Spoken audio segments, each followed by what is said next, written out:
रमेश अपनी बेटी प्रियंका को पहली बार मेला दिखाने लाया था। 10 साल की प्रियंका के लिए ये एक बहुत ही रोमांचक और शानदार अनुभव था। पूरे मेले में घूमते घूमते प्रियंका एक जगह आकर रुक गई। उसके सामने एक कठपुतली वाला खेल दिखा रहा था। पूरा खेल देखने के बाद प्रियंका उस कठपुतली वाले से एक कठपुतली लेने की जिद करने लगी। रमेश अपनी बेटी को कभी किसी चीज के लिए मना नहीं करता था।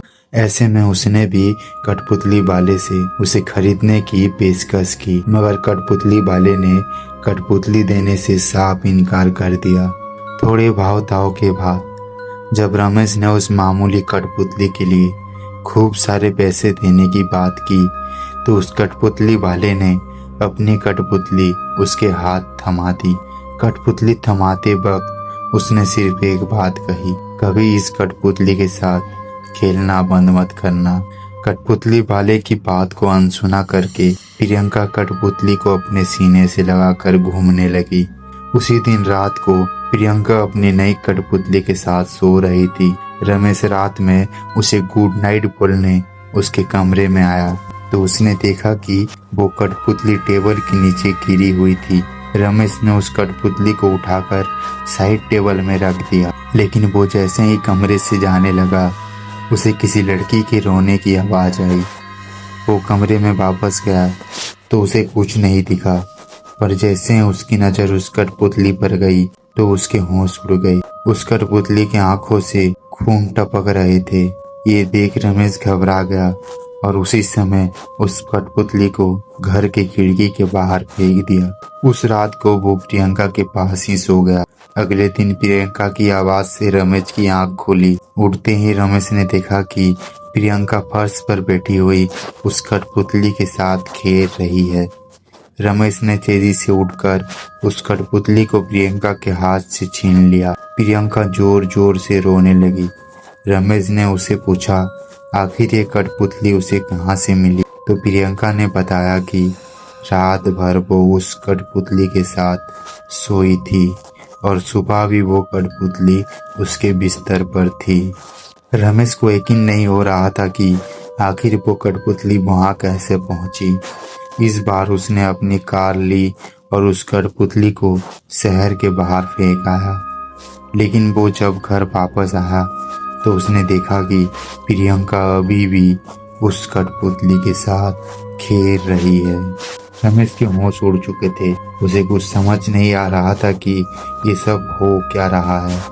उधर प्रियंका उस कठपुतली को एक पल के लिए भी खुद से दूर नहीं कर रही थी। वो पूरा दिन सिर्फ उसी से बात करती रहती और उसके साथ खेलती रहती। रमेश के साथ अब रोजाना अजीबोगरीब हादसे होने लग रहे थे। वो कठपुतली प्रियंका के सोने के बाद रमेश को घर के अलग अलग कोने में दिखाई देने लग रही थी। रमेश अब पागल होते जा रहा था। वो समझ गया कि ये कोई मामूली कठपुतली नहीं है। रमेश ने प्रियंका की दादी को उसकी देखभाल के लिए बुलाया और खुद गाड़ी लेकर उसी मेले में चला गया जहां से उसने वो कठपुतली खरीदी थी। वो उस कठपुतली वाले को पूरे मेले में ढूंढता रहा, पर उसे वो कहीं नहीं मिला। उसने बहुत जगह पूछताछ भी की, पर उस कठपुतली वाले का कोई पता ना चला। परेशान हालत में रमेश जब घर पहुंचा तो उसने जो देखा उससे उसकी रूह कांप गई। प्रियंका की दादी नीचे गिरी हुई थी और उनके सर पर गहरी चोट लगी थी। रमेश ने उनके पास जाकर उनसे पूछा कि आखिर हुआ क्या।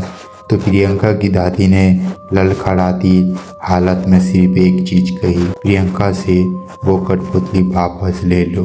तभी अंदर वाले कमरे से एक अजीब सी आवाज आई। रमेश दौड़कर उस कमरे में पहुंचा तो उसने देखा कि बिस्तर पर प्रियंका बैठी हुई थी और उसके हाथ में पतले धागे घुसे हुए थे।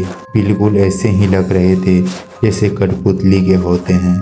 और प्रियंका के सिर के ऊपर वहीं कठपुतली हवा में तैर रही थी। प्रियंका मानो अब कठपुतली बन चुकी थी। रमेश को अपनी आंखों पर विश्वास नहीं हो रहा था। वो अब बहुत डर गया था। उसने कमरे में रखे क्रिकेट बैट से उस कठपुतली पर जोर जोर से वार करने लगा और उसके टुकड़े टुकड़े कर दिए।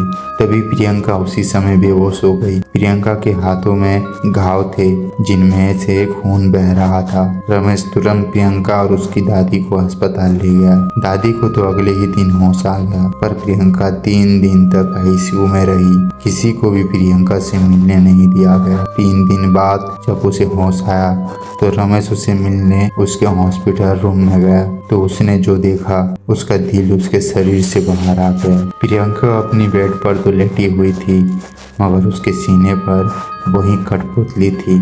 जब रमेश ने ध्यान से उस कठपुतली को देखा तो उसके चेहरे पर बेहद डरावनी मुस्कान थी। रमेश समझ चुका था कि जल्द से जल्द अगर वो कठपुतली वाले को नहीं ढूंढा तो बहुत बड़ी मुसीबत आ सकती है। रमेश दोबारा उस मेले में जाता है और मेले के कोने कोने छान मारता है। ये रमेश की किस्मत थी कि उसे वो कठपुतली वाला नजर आता है जो फिलहाल भागने की फिराक में था। रमेश उसे पकड़ता है और उस कठपुतली का हकीकत पूछता है। तब कठपुतली वाला उसे बताता है कि दरअसल उस कठपुतली के अंदर एक छोटी सी बच्ची की आत्मा है। बहुत साल पहले जब वो इसी मेले में अपनी कठपुतली का दुकान लगाया करता था, तो एक गरीब आदमी अपनी बेटी के साथ उसके पास आया। कठपुतली का नाच देखने के बाद जब उसकी बेटी ने कठपुतली खरीदने की बात की तो उसके पापा ने उसे मना कर दिया, और जब उसने जीत की तो उसके पिता ने उसे धक्का दे दिया, जिससे उसका सिर एक लोहे के सरिये से टकरा गया। उसकी वहीं मौत हो गई। जी तो मर गई, लेकिन उसकी आत्मा उस कठपुतली के लिए तरसती रही और पुतली में समा गई। सब सारी कहानी समझ गया था। फौरन एक आइडिया आया और एक नई कठपुतली खरीद ली, वाली कठपुतली के पास जाकर रख दी। इसके बाद से ऐसा कोई भी डरावनी हरकत नहीं हुई। शायद उस बच्ची की जो आखिरी ख्वाहिश थी वो पूरी हुई। उसे उसकी कठपुतली मिल गई।